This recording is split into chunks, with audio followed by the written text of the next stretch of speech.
Akira. The Don. It's for the heroes. You have to be the hero of your own story. And you can do that.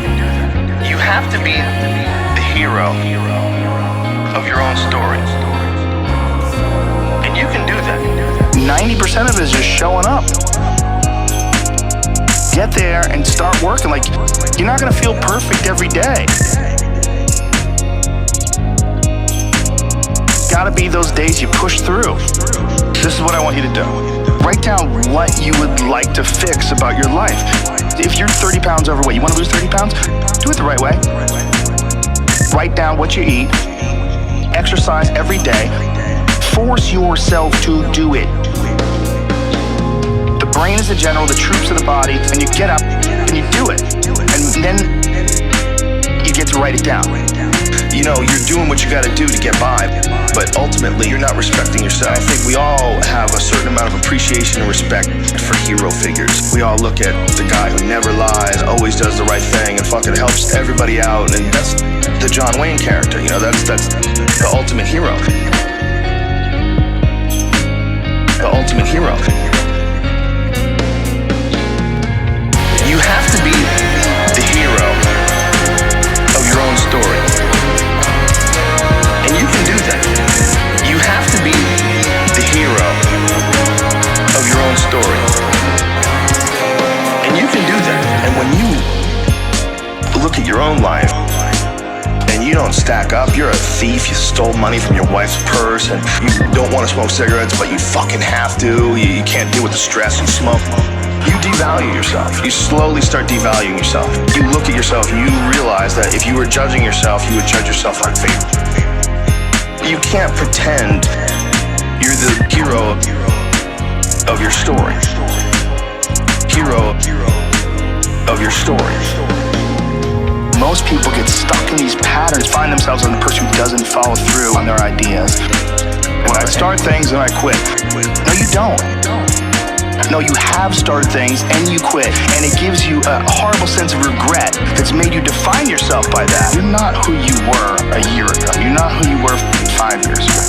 You're not who you were last week. So you gotta regulate how much you dwell on regrets of the past. You really gotta be careful. You have to be the hero of your own story. And you can do that. You have to be the hero of your own story.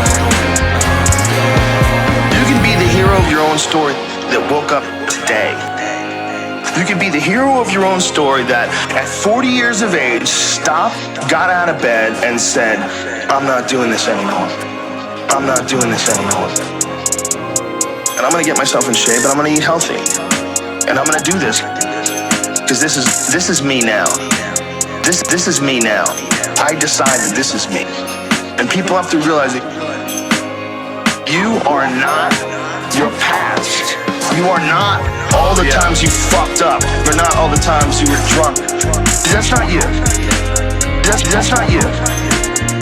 You are the person who's learned from a great deal of experience. This is a battle that you will fight for the rest of your life. But the key is to fight it, not to give in. Don't give in to that resistance. Fight that resistance. And in doing so, every day you do so, you have won the battle for that day. And you will continue to fight that battle. You have to be the hero of your own story. And you can do that.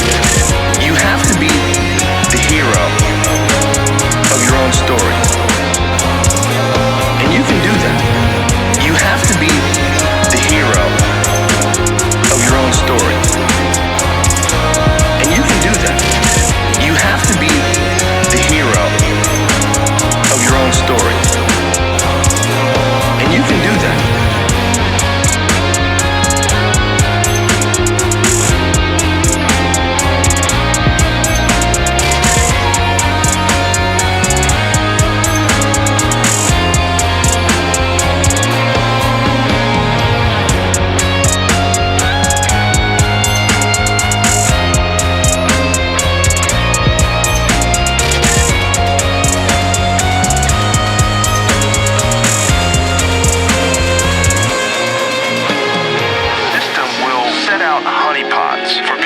trapped in. The ideas of retirement, the ideas of the golden years, providing you benefits, providing you a healthy work environment. Why? Well, because they want people to work for them. They don't want people to realize their own dreams and escape. They want to set it up so that you stick around. Stick around in some sort of an unsatisfying world. It's up to you to see that video game problem, to see that issue as it comes up on the map, and calculate your future.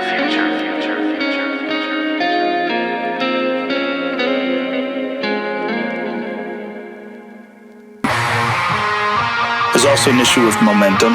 You're not used to doing it. It's not a part of your life. It's not something that you're accustomed to pushing yourself.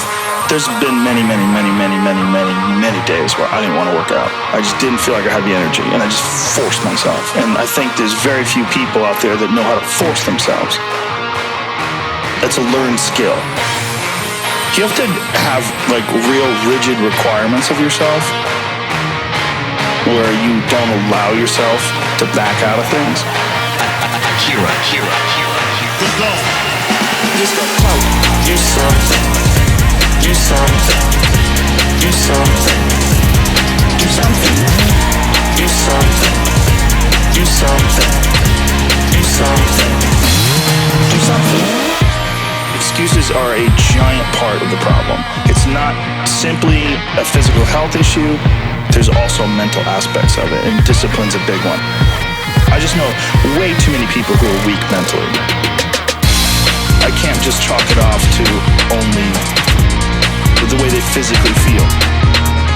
Because I felt like shit 100 times, and then I worked out, and then I felt way better. It's just a fact of life. That's real. Do something, do something, do something, do something, do something, do something. People don't know how to do that. Something. And if you're used to doing that, get in your car, sit down, drive to the office, sit down, go to the lunch, sit down, go to the board meeting, sit down, get in your car, sit down, get home, sit down, then go to the gym, fuck off. It's one thing if someone has a legit physical issue, but there's a lot of people who do not. They just have poor diet choices, they have a sedentary lifestyle, and they have the momentum of this sedentary lifestyle that's holding them back. They're accustomed to being lazy.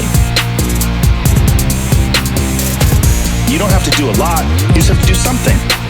You walk up hills, you jump a little rope, you take a little tiny kettlebell, you do a couple cleans and presses, you do a few push-ups, you do a few sit-ups, you get your blood pumping, you're moving, you're alive.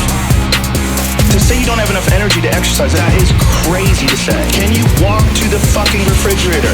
Yes. Well, you can exercise. Do something, do something, do something, do something, do something, do something, do something, do something. You don't have to do anything crazy, just walk around the block. There's 80-year-old ladies who take yoga with me. They're fucking really old. And they're in there. They're going after it. They could easily say, I don't have the energy to do that. But they don't. It's a mental attitude. They make a decision. It's not to kill yourself. You don't have to go to a CrossFit class and try to do the workout of the day. You don't have to go nuts. You don't have to do that. But you have to do something. Just get your blood moving. Your body has requirements. It wants to move. It wants to move. And when it does, you feel better. But people like to give themselves this excuse. I do not have the energy to do this. Whatever. And if you decide that, that's true. But if you watch a motivational video, there's 100 of them on YouTube. Thousands even. Go watch one, you get fired up, you're like, fuck it, I'm gonna jump some rope. You jump some rope, do something, do some push-ups, do something. You feel better. Do something, do something, do something, do something, do something, do something, do something. Pull that shit up, James. We have fucked up lifestyles. The human body is not designed to sit down all day. And it's certainly not designed to be stuck in traffic and be in an office and just be in front of a fucking computer monitor watching your soul get sucked through the LCD screen. It's crazy. We gotta be really careful with just the way we describe things. It's like say, I don't have the energy to do something. Fuck off. Stop.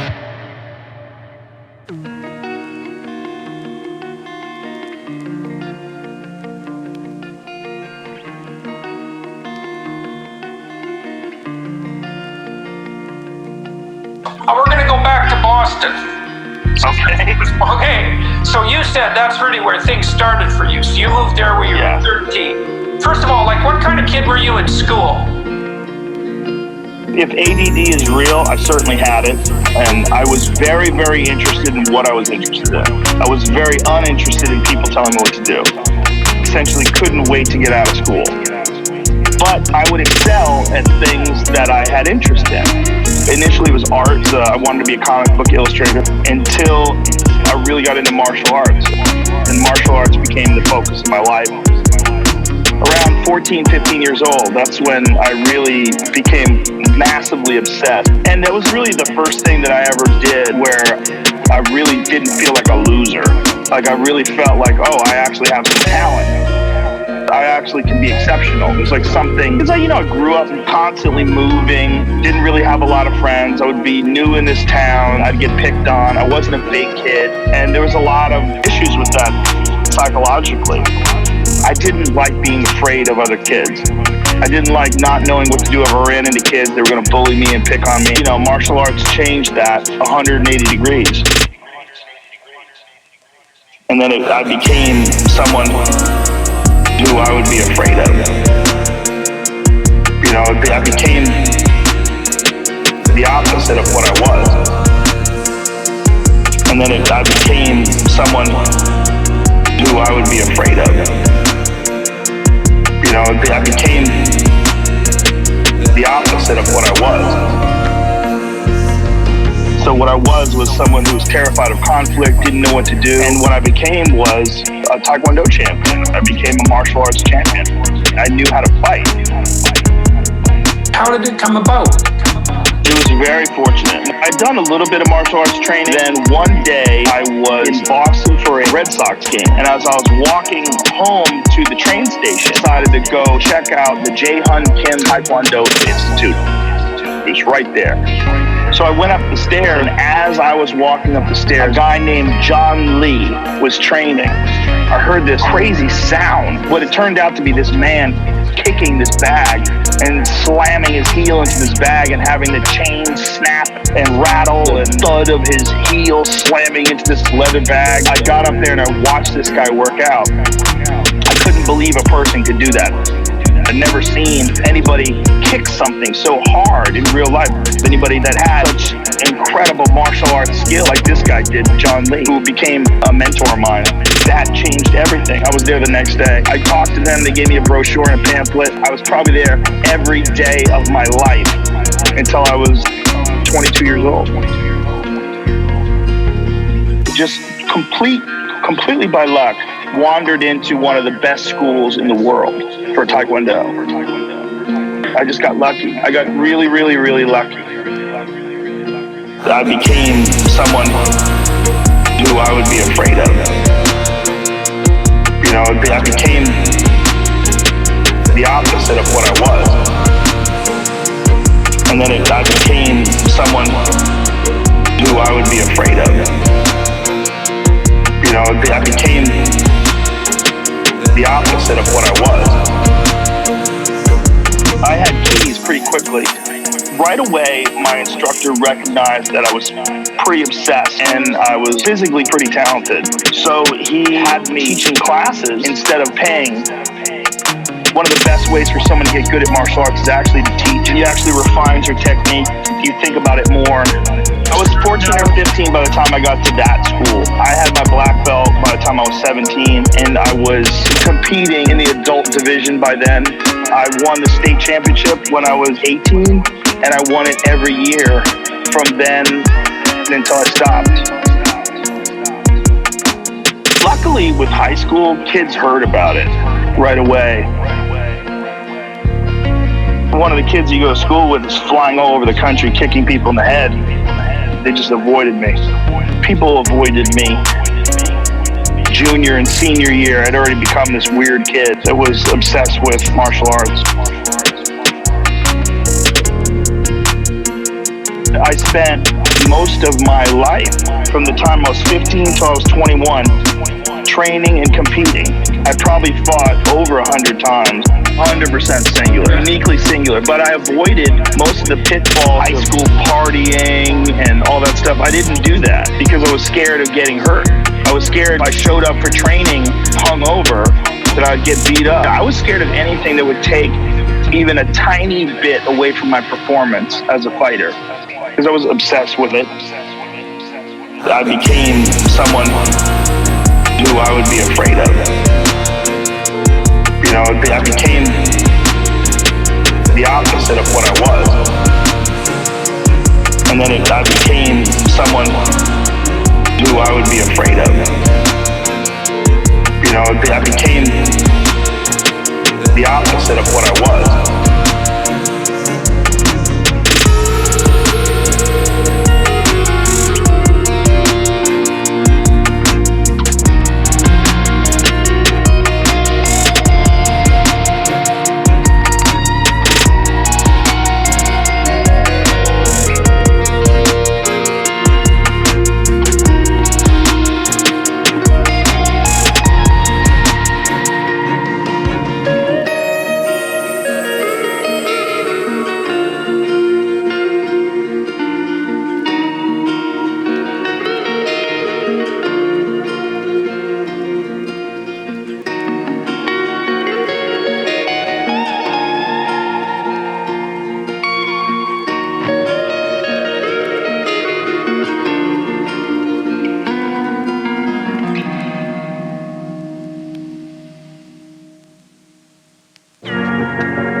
I fought from the time I was 15, and I think I had my last fight. It was either I was 21 or 22. The last 3 fights were kickboxing fights, and I had those while I was doing stand-up comedy. I was spreading myself too thin. I was working a bunch of different jobs. I was working delivering newspapers. I was working as a private investigator's assistant. I did some construction. I did a bunch of different odd jobs to make a living.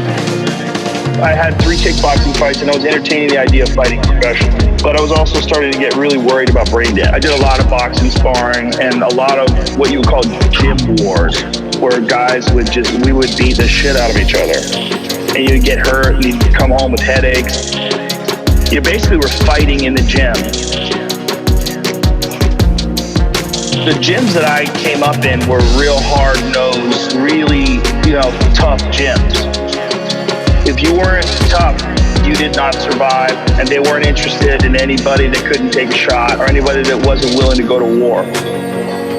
So you would put on a mouthpiece, you put on a cup, you put your shin pads on, and you beat the fuck out of each other. And that was a big part of learning how to fight. You would fight all the time, fight all the time. I would have fights several days a week. You would fight all the time, fight all the time. You would fight all the time. It would make some of the people laugh in training because we were always nervous. When we would go to tournaments, we were nervous because, I'd seen many of my friends get knocked unconscious at these tournaments, get kicked in the head, taken to hospitals. And, I'd seen it in the gym too. A lot of guys getting beat up and knocked out. It was constant. It happened to me a couple of times. I'd been hurt. So we had this gallows humor. We would go to these events. The tension would be so thick. Everybody taking deep breaths and trying to relax and just stay loose before you fight. And I would be the class clown. It was a charged environment. So anything that I said that was actually funny would get a giant reaction. And that became addictive. You would fight all the time, fight all the time. I'd have fights several days a week. You would fight all the time, fight all the time. You would fight all the time. You would fight all the time, fight all the time. I'd have fights several days a week. You would fight all the time, fight all the time. You would fight all the time. My take on it was, you think I'm funny because you're my friend. But other people are going to think I'm an asshole. Like, the things that I think are funny are fucked up. I have a fucked up sense of humor. I mean, here I am devoting most of my time trying to get really good at knocking people unconscious, trying to separate people in their consciousness. So I was doing my best every day to get good at that. I was trying to hurt people. That's what I was trying to get good at. I was trying to get good at hurting human bodies. I was such a weirdo. No one would think that the things that I was making fun of were funny.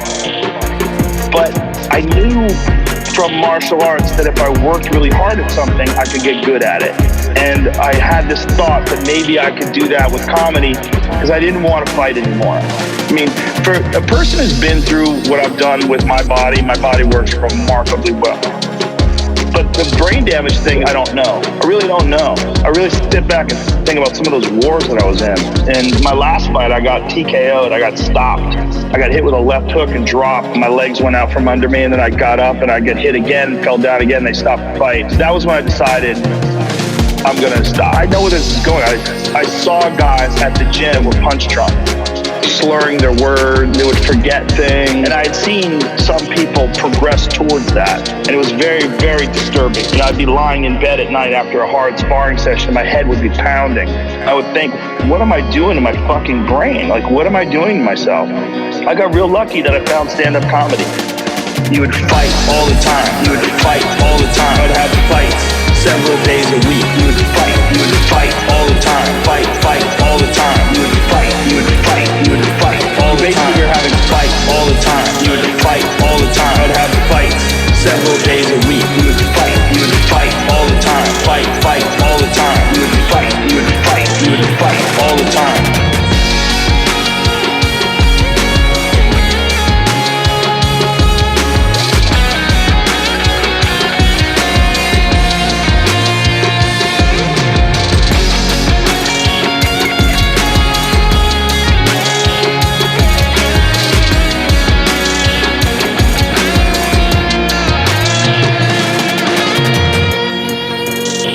If the UFC was around back then, I most certainly would have started fighting. And, and to not be training intelligently, because I wasn't training intelligently, I was training like a meathead, and that was just all we knew back then. I probably would have sustained some pretty significant damage before I ever even got into the octagon. I probably would have already had massive brain damage before I ever had a fight. It's this fear of discomfort. People have this extreme feeling in their mind when it comes to their associations with exercise. They want to avoid discomfort. They feel like any type of exercise is just like something to be avoided. That's not for me. Fuck that. I don't want to sweat. I don't want to strain. I don't want to sweat. I don't want to strain. And a lot of times this association that they have is about the beginnings of getting in shape. It's not about once you're actually fit. Because once you're actually fit, then you look forward to it. It feels great. If I can't get a workout in, I look at my schedule and go, oh shit, I don't have any time for a workout, which means I'm not going to get that good feeling, get that good feeling. And so instead of looking at it like, oh, I've got to go grunt and sweat, I'm thinking I'm not going to feel good, I'm not going to feel relaxed, I'm not going to feel carefree, even appreciative, like my appreciation of things. And it gets enhanced greatly after exercise. I just feel better. I want to sweat, I want to strain, I want to sweat, I want to strain, I want to sweat, I want to strain, I want to sweat, I want to strain. Get that good feeling, get that good feeling, get that good feeling. I want to sweat, I want to strain, I want to sweat, I want to strain, I want to sweat, I want to strain, I want to sweat, I want to strain, I want to sweat, I want to strain. Get that good feeling, get that good feeling, get that good feeling.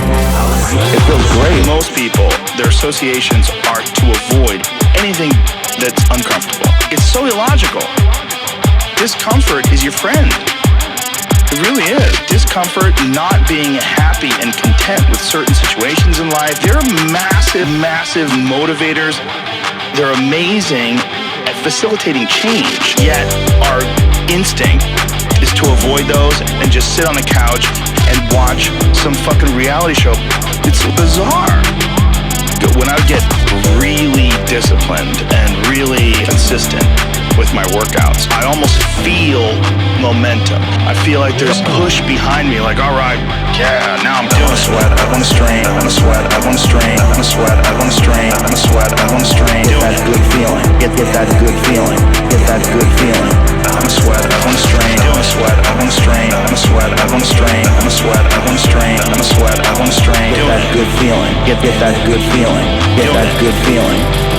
Yeah, now I'm doing it. Yeah, now I'm doing it. I'm doing it all the time now. I'm looking forward to the next time, and it makes that resistance much weaker, and it makes my motivation and my discipline much stronger.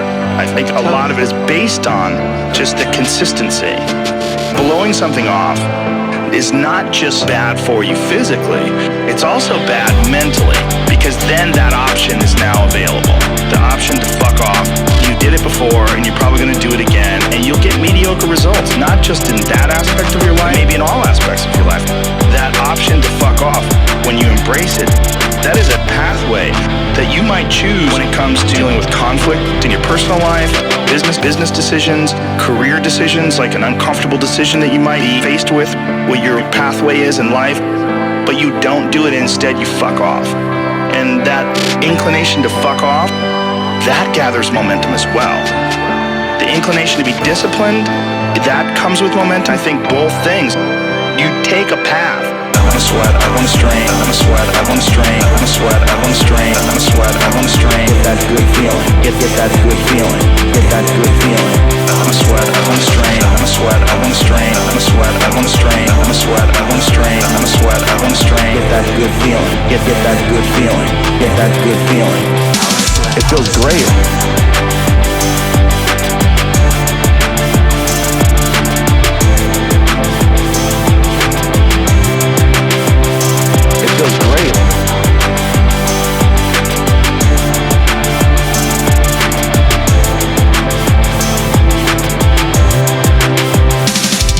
Take a path, or the path of the fuck off. Your body is like a race car that you can juice up yourself.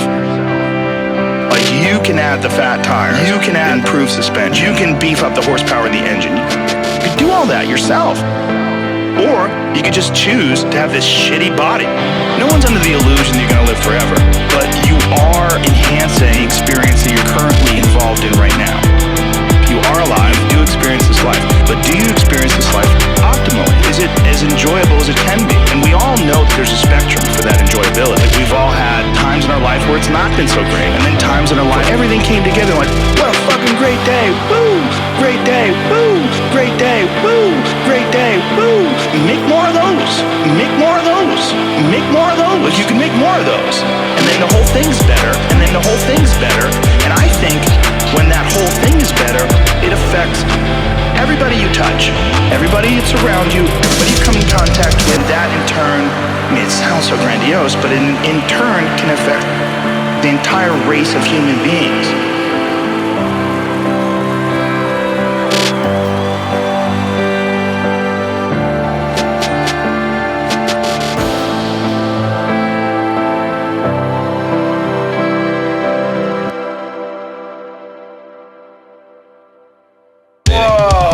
The big one is the stoned ape theory.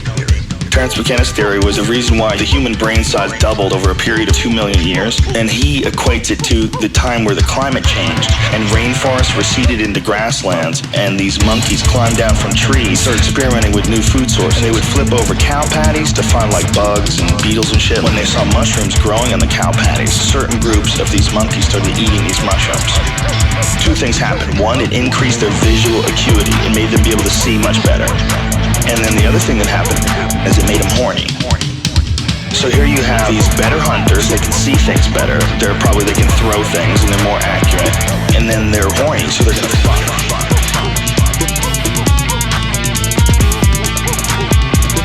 And then of course, if they're eating plates of these fucking things, they're gonna have psychedelic experiences. And if you're a monkey maybe, if you have psychedelic experiences every day, it's like a force-fed evolution thing. It's like a force-fed evolution thing. Psychedelic experiences every day, every day, every day. Psychedelic experiences every day, every day, every day. Psychedelic experiences every day, every day, every day. Monkeys in space. Monkeys in space. If we figure out eventually we are all one thing, these spores are all like, they can go in a vacuum in space. They can travel in extreme cold and extreme heat. They can absorb radiation and not get damaged. and they can travel from other planets. Like if a meteor hits, a chunk of this planet can get knocked off, gets sent flying into space, and it lands on another planet, and those spores get to give birth on this planet and just communicate with all the animals that are here. When you have a DMT trip, it feels like communication with intent, but with no words. I understand exactly what you're saying, but I understand it more as like a wave.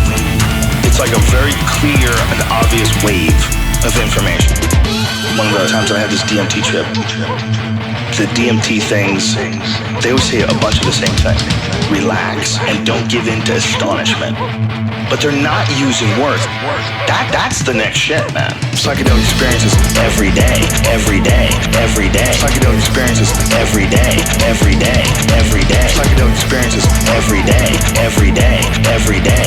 Monkeys in space, monkeys in space. Psychedelic experiences every day, every day, every day. Psychedelic experiences every day, every day, every day. Psychedelic experiences every day, every day, every day.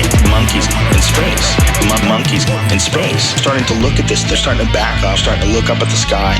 They're starting to look to the left and look to the right and go, whoa, what the fuck is this? What is this thing we're doing here? Because this isn't just, we're living life. In the beginning, Bob was a baby. Bob went to high school, then college.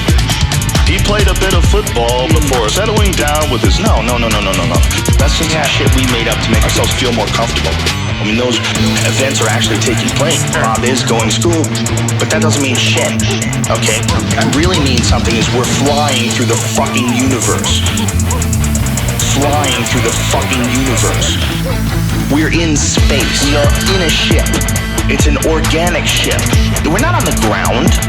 We're not on the ground. We're flying. I'm afraid to be in space in a spaceship. You're on a spaceship right now.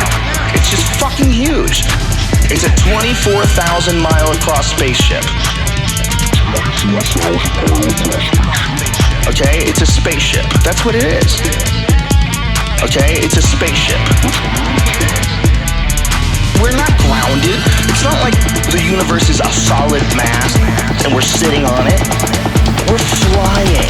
We are right now hurling and we're spinning 1,000 miles an hour around a massive nuclear explosion. Psychedelic experiences every day, every day, every day. Psychedelic experiences every day, every day, every day. Psychedelic experiences every day, every day, every day. Monkeys in space, monkeys in space. Psychedelic experiences every day, every day, every day. Psychedelic experiences every day, every day, every day. Psychedelic experiences every day, every day, every day. Monkeys in space, monkeys in space.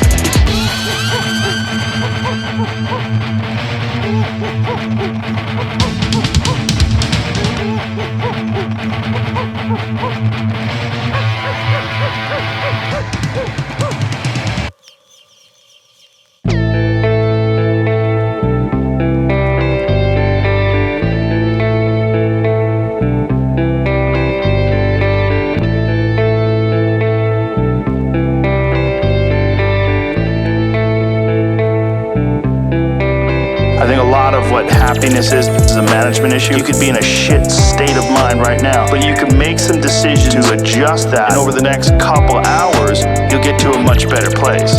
And these constant management decisions, they waver in and out of your life on a daily basis. Like this idea that you could have a good mindset and then all of a sudden you'll be happy.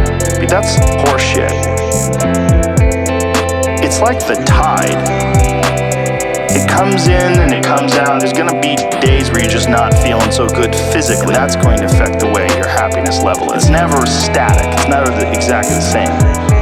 Me? I'm happy.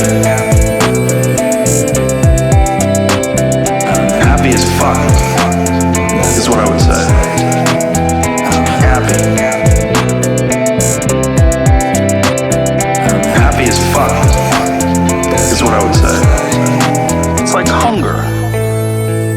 It goes in and out. It's always there.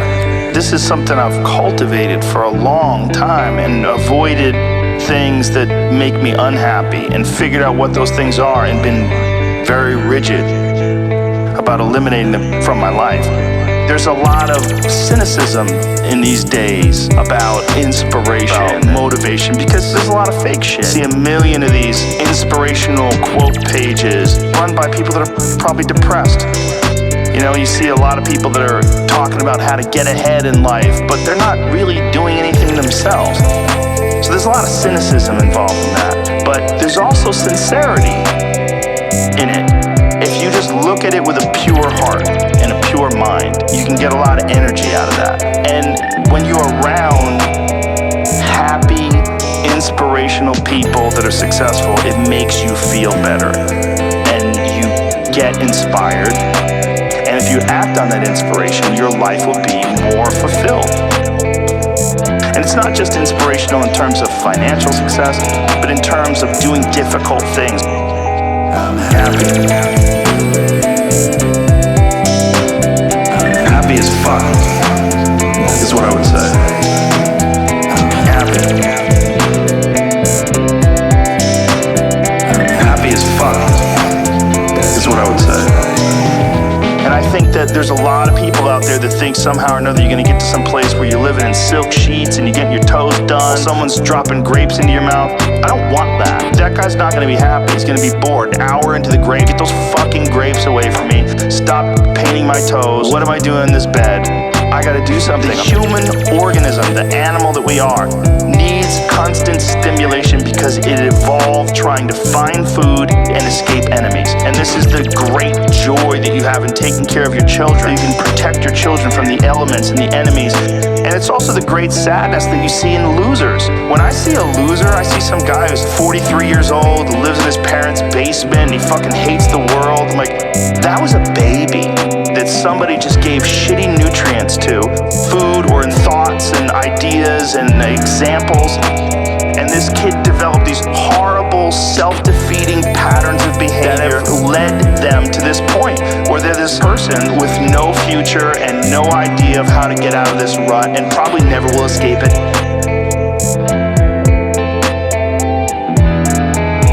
And might just wind up sucking on a gun. I'm happy. Happy as fuck, is what I would say. I'm happy.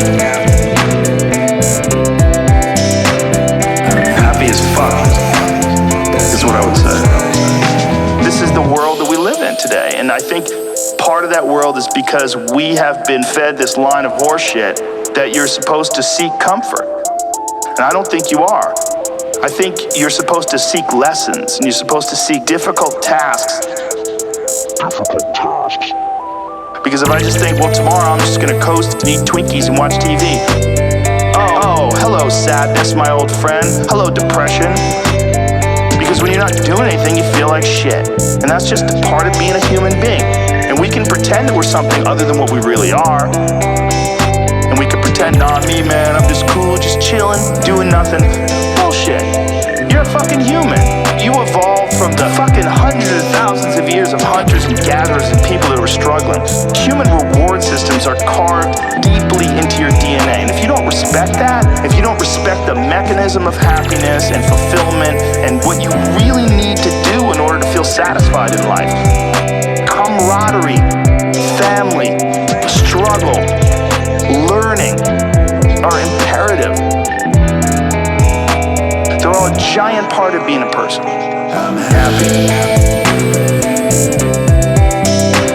I'm happy as fuck, is what I would say. I'm happy. I'm happy as fuck, is what I would say. I'm pretty fucking happy.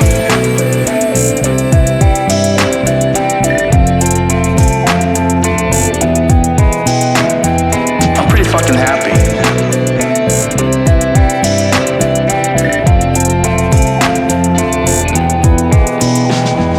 I'm pretty fucking happy.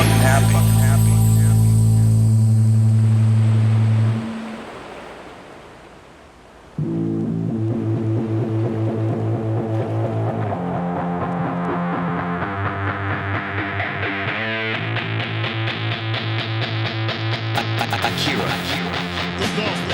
He's got clout. Everybody's different. Everybody's similar, but everybody's different. And your attitude has a giant effect, not just on your life, but on other people's lives around you. That's the other thing about it. Those I can't catch a break guys, get them the fuck away from me. I can't be around those guys. I don't want to hear that shit. I don't want to hear that shit. Get them the fuck away from me. Get them the fuck away from me. Get them the fuck away from me. I don't want to hear that shit. Get them the fuck away from me. Get them the fuck away from me. Get the fuck away from me. I don't want to hear that shit. I don't buy it. Because everybody has bad breaks. I've had a shit ton of bad breaks. But you know what I did? Stayed up. And I thought through it. And I figured out what the fuck I did wrong. And then I went back. It's like, I fucked up everything I've ever done 100 times. There's no other way to do it. But you gotta realize when you have those shitty breaks what that is. It's an opportunity for you to reassess, reboot, get better, figure out another way, find another way through. It's just challenges. And the people that look at those challenges go, why do I always have these challenges? They're cancer. Those people are dangerous to be around. They will rob you of your enthusiasm. They don't give you any fuel. They're the opposite of fuel. The fuel people kicking ass. People that are out there just fucking hustling. Always getting things done. Always getting things done. My friend Jocko, every morning I'll check his Instagram page, 4:30, shows a picture of his watch. Get after it. Get after it. He's out there working out 4:30 in the morning.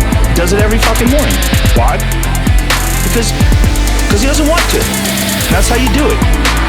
You go and get after it, you don't make any excuses. And those kind of guys are fuel. But those I can't catch a break guys, they're the opposite of fuel. They're just pissing on your fire. They're no fun. Get them the fuck away from me.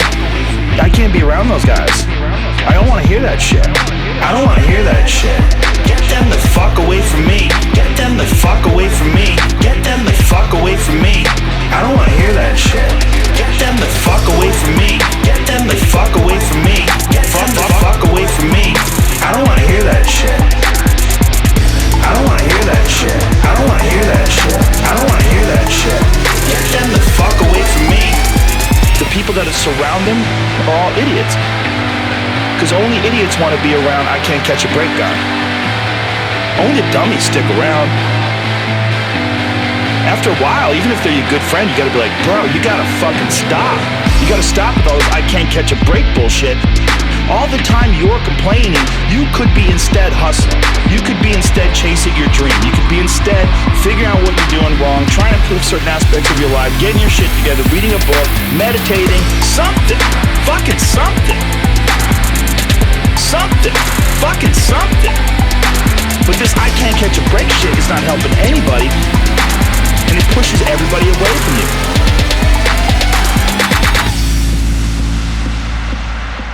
Get them the fuck away from me. I can't be around those guys. I don't want to hear that shit. I don't want to hear that shit. Get them the fuck away from me. Get them the fuck away from me. Get them the fuck away from me. I don't want to hear that shit. Get them the fuck away from me. Get them the fuck away from me. Get the fuck away from me. I don't want to hear that shit. I don't want to hear that shit. I don't want to hear that shit. I don't want to hear that shit. Get them the fuck away from me.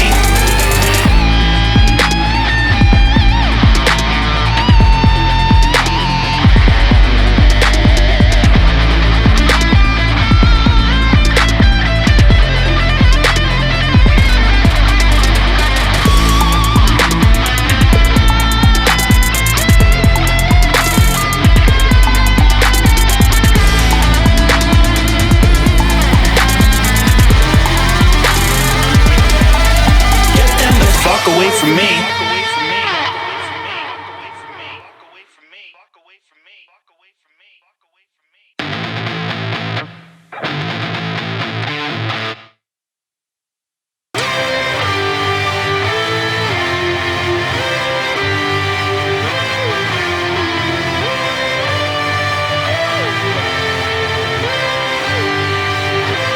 Everybody's got these stupid barriers they put in their own head.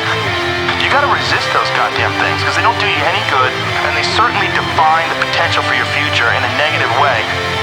It's not self-serving, and it's not even real. This idea that there's no way to get past the starting block today is just ludicrous. It's crazy. And it's just this poor thinking. And people that are trapped in bad situations, one of the problems is you feel like this is your future. You feel like you're fucked. You can't get out of that. There's no hope. There's no light at the end of the tunnel. There's no rainbow. And if you feel like that, that alone can be incredibly defining and limiting. But if you look at yourself objectively and say, I kind of am fucked here. I'm in credit card debt. I'm working in a shitty job. I don't like what I'm doing, but I have some ideas. I need to feed those fucking ideas. I need to feed them and water them. I need to set aside a certain amount of time every day to just try to make those things happen every day. To just try to make those things happen every day. To just try to make those things happen every day. You can do that. Do shit that's difficult every day, every day. Do shit that's difficult every day. You can do that. Do shit that's difficult every day, every day. Do shit that's difficult. It's very important to struggle. You look at someone who's doing really well, like very famous and successful. All you see is him now, flying around private jets, wearing a new pair of sneakers every day, driving around in Bentleys. You just see that. You don't see him being a young kid in Philadelphia going to open mic nights. There's a progression that you're not witness to. You don't see it. And that takes place in everything. It takes place in office, in comedians and musicians. There is a starting point, and then with time and focus, and as long as you reevaluate and reassess and constantly, objectively look at what you're doing and then pursue it with passion and focus, you get better at things. There's always going to be people that are luckier than you. Some of it is luck, and some of it is courage. Some of it is putting your ass out there. Some of it is trying things. One of the things that I always like to tell people that I think you should do is do shit that's difficult. It's very important to struggle. Do shit that's difficult every day, every day. Do shit that's difficult every day. You can do that. Do shit that's difficult every day, every day. Do shit that's difficult. It's very important to struggle.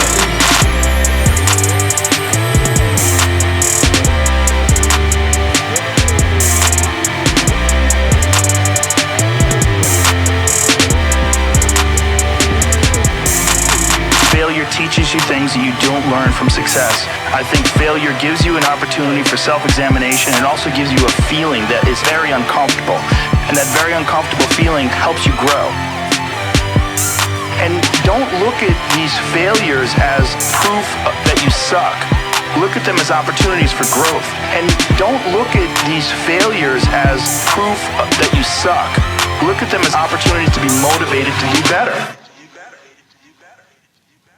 Do shit that's difficult every day, every day. Do shit that's difficult every day. You can do that. Do shit that's difficult every day, every day. Do shit that's difficult. It's very important to struggle. Do shit that's difficult every day, every day. Do shit that's difficult every day. You can do that. Do shit that's difficult every day, every day. Do shit that's difficult. It's very important to struggle.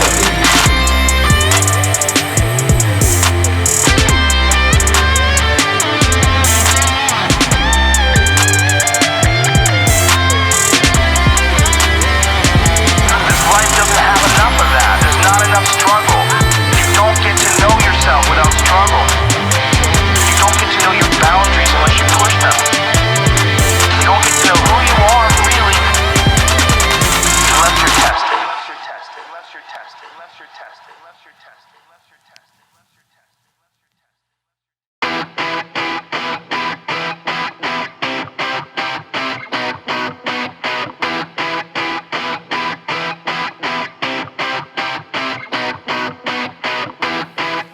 One thing that discipline definitely does help you with, it helps you get things done.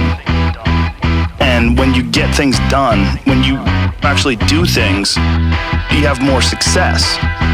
A big part of success is just not being fucking lazy and just doing it. 90% of it is just showing up. Get there and start working. Like, you're not gonna feel perfect every day. If I only worked out when I felt good, I'd be a fat fuck. Because there's a lot of days I don't want to do it. I mean, it's pretty much the same with everybody that actually gets good at something. There's got to be those days you push through. they're probably going to be more numerous than the days you don't. And so the benefit of discipline in my eyes has always been that through discipline, I get things done. I'm like the most lazy, disciplined person I know because I don't want to do it. Akira. The Don. He's got clout. Through discipline, I get things done. The pro goes to work. Through discipline, I get things done. This is what I do. I also think that discipline is a pathway to creativity. When you're on the battlefield, is an absolute exercise in creativity. How are we going to attack them? How are we going to disorganize them? How are we going to get in their heads? That's all just massive creativity. And when I look at people that are artists, I would imagine the more disciplined you are, you got to write stuff down. You got to read. You got to increase your vocabulary so that you are quicker and sharper so that when people are saying things, you have more words to battle back at them. All those things, all that freedom that you get on stage comes from the discipline. You study, you learn, you read, you write, you talk, you go through things. Is that an accurate statement? Absolutely accurate. Through discipline, I get things done. The pro goes to work. Through discipline, I get things done. This is what I do. Through discipline, I get things done. The pro goes to work. Through discipline, I get things done. This is what I do. And it doesn't matter if you're sick, doesn't matter if you have kids, you're a pro and you go to work. And you have pride in that. And then when you are in front of that keyboard, you look down at the count, it says, I fucking 1,000 words today. And out of that work, gems blossom. But you might have a day where you just write nothing but dog shit. So what? Show up again tomorrow. And tomorrow out of that dog shit, a flower will emerge. Through discipline, I get things done. The pro goes to work. Through discipline, I get things done. This is what I do. Through discipline, I get things done. The pro goes to work. Through discipline, I get things done. This is what I do.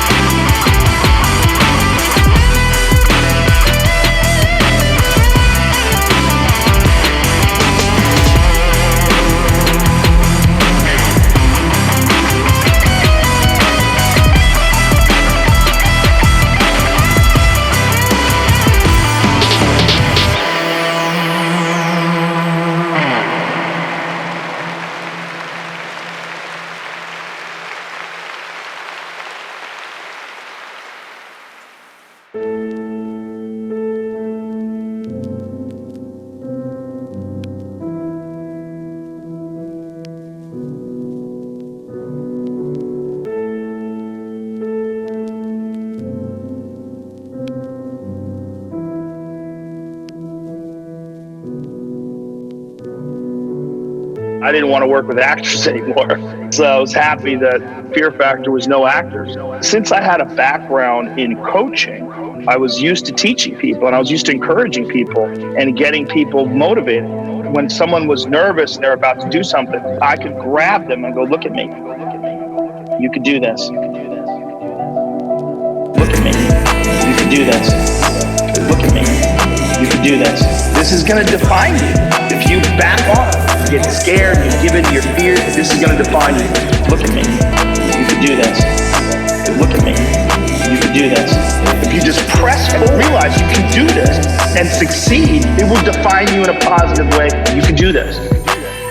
It was completely unexpected because I thought the gig was just going to be these people do these crazy things. I make fun of it, you know, we all cheer and it would all play itself out because it was a reality show. But somewhere along the line, especially when they became really nervous, it was very intense. There was moments where I wanted these people to win. And I wanted these people to do their best. I wanted these people to succeed. There was one time, there was this father and the son competing against a mother and the daughter. And the father and the son were kind of jerks. And they thought that they were going to win. The parent and child teams had gotten down to 2.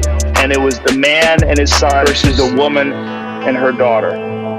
And everybody thought these jerks were going to win, and we were kind of bummed out about it. But the woman and her child, they just rose to the occasion. I mean, I remember talking to them and firing them up. I didn't know if they could do it. I didn't know if they could do it. Look at me. You can do this. Look at me. You can do this. This is going to define you. If you back off, get scared, and give in to your fear, this is going to define you. Look at me. You can do this. Look at me. You can do this. If you just press and realize you can do this and succeed, it will define you in a positive way. You can do this. It was some crazy thing that they had to climb and do this thing, had to gather flags. It was all the time. The kind of jerky son, the jerky dad, they kept screwing up. They fucked up because they'd kind of taken it for granted that they were going to win. A lot of times jerks are just insecure. And when they're under pressure, when they're really faced with real pressure, like this is the real moment. Who are you really? Who are you really? Fuck all that talk. Who are you really? They fall apart. The mother and the daughter won. You're talking about a hardened crew of people that have watched people eat animal dicks, jump out of helicopters, season after season, episode after episode. Everybody cried. The camera people, like I'll cry now if I'm thinking about it. Just seeing their spirit when they were figuring out a way to win, watching them win. Like to this day. Look at me. You can do this. Look at me. You can do this. This is going to define you. If you back off, get scared, and give in to your fear, this is going to define you. Look at me. You can do this. Look at me. You can do this. If you just press and realize you can do this and succeed, it will define you in a positive way. You can do this. I tear up for sad things. I tear up for happy things. It's never been sad things. It's very hard to get me to cry with sad things. Triumph, success, people pulling through. When someone has like a particularly incredible performance, I have the fight off tearing up. I feel so happy for them. With sad things, I can objectively analyze them, and I cannot get sad. I can understand that this is just life, and it is what it is. I mean, I won't feel good, but I won't start weeping. I don't weep for sad things the way I weep for happy things. I can rationalize and understand sorrow. I can internalize it. I get it. I just get so happy for people sometimes when things go well. As a human being, you realize how hard it is to overcome competition or these difficult moments or these moments when you're tested. And you know there's fears and insecurities that these people have to battle, as well as the actual physical task in front of them. There's so much going on. Look at me. You can do this. Look at me. You can do this. This is going to define you. If you back off, get scared, and give in to your fears, this is going to define you. Look at me. You can do this. Look at me. You can do this. If you just press and realize you can do this and succeed, it will define you in a positive way. You can do this. You can do this. You can do this. You can do this. You can do this. You can do this. You can do this. You can do this.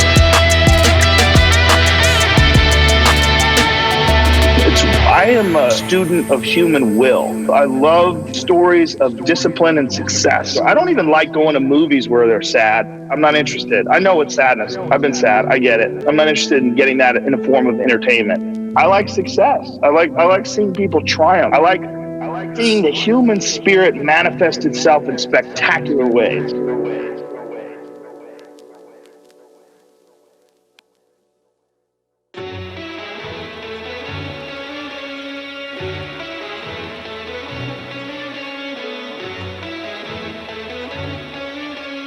Akira. He's got clout. The opportunity takes place usually when you're young and you don't have any responsibility. That's when you have your options. Well, your options are severely limited the more you gather responsibilities. Like, if I had, as a 51-year-old father of 3, married man, pays taxes, has a house and a mortgage and a business and all that jazz, if I had to quit everything now and struggle the way I struggled as a stand-up comedian, it would never work. The only way I could be this person now is if I took that chance when I was 21, when I was dead broke and had my cars repossessed and all that stuff. That's the only way you ever get where you want to go. You have to take a path that's dangerous. Take a path that's dangerous. The only way you ever get where you want to go.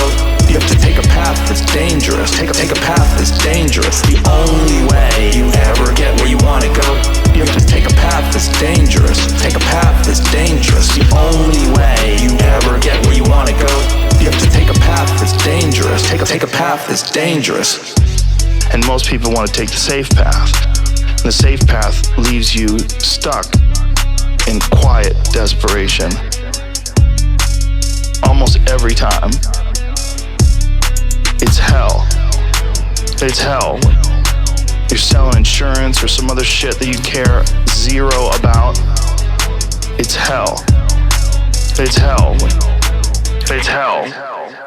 The only way you ever get where you want to go, you have to take a path that's dangerous. Take a path that's dangerous. The only way you ever get where you want to go, you have to take a path that's dangerous. Take a path that's dangerous. The only way you ever get where you want to go, you have to take a path that's dangerous. Take a path that's dangerous. The only way you ever get where you want to go, you have to take a path that's dangerous. Take a path that's dangerous. The way you can change is you have to put aside enough money to give yourself a window. And then you have to have a plan. And you have to spend all your waking hours outside of whatever shit job you do planning your escape. And you have to come to the realization very clearly that you fucked up. You got yourself stuck. So whatever you're doing, you have to do it like your life depends on it. And whether it is you're trying to be an author and you're working 8 hours a day plus commuting plus family responsibilities, or whatever time that you have to attack like you're trying to save the world. You're trying to save your life. You don't want to drown. That 1.5 hours a day that you have to write, god damn, you better be caffeinated and motivated. You gotta go. You gotta get after it. You gotta go. You gotta get after it.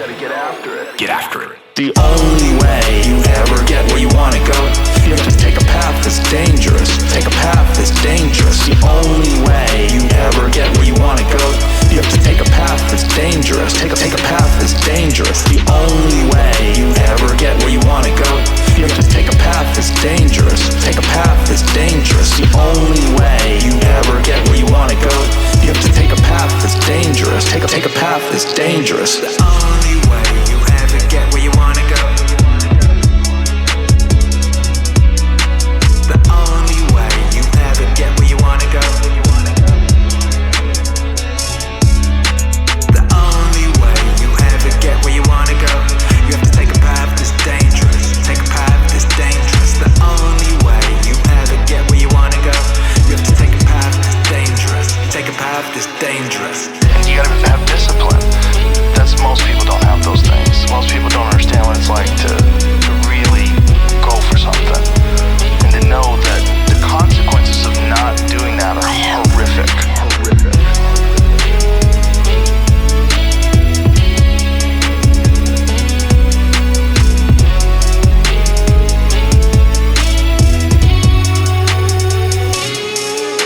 You gotta get after it.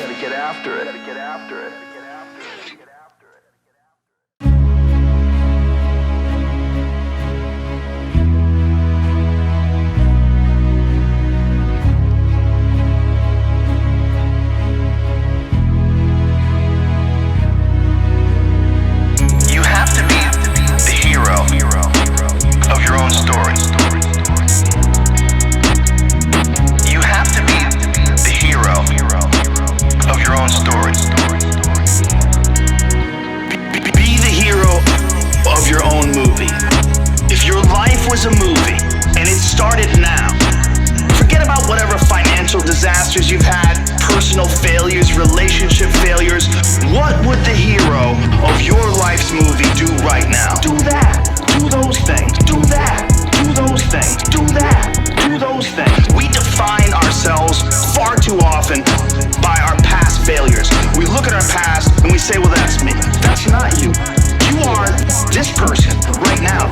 You're the person who's learned from those failures, and you can choose to be the hero of your own movie right now. Write down your goals. Write down things you want to improve. Write down things you won't tolerate from yourself. Write down things that you've done in the past that you never want to see yourself do again. And go forth from here as the hero of your own movie. As the hero of your own movie. You have to be the hero of your own story. You have to be the hero of your own story. You have to be the hero of your own story.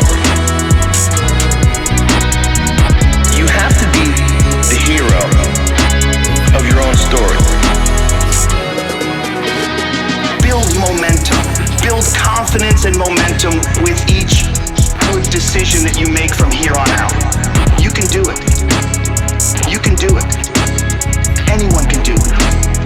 Anyone can do it. We live in unique times. We live in one of the rarest times in human history where you can choose almost all of the input that comes your way. Whether it's the movies that you watch, the books you read, the podcasts you listen to, you can choose to be inspired. Do that. Do that. Do that. Do that. Do that. Be the hero. Be the hero. Be the hero of your own movie. You have to be the hero of your own story. You have to be the hero of your own story.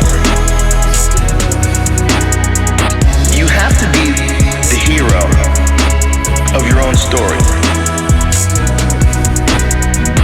You have to be the hero of your own story. And you can do that.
Story. You have to be the hero of your own story. And you can do that.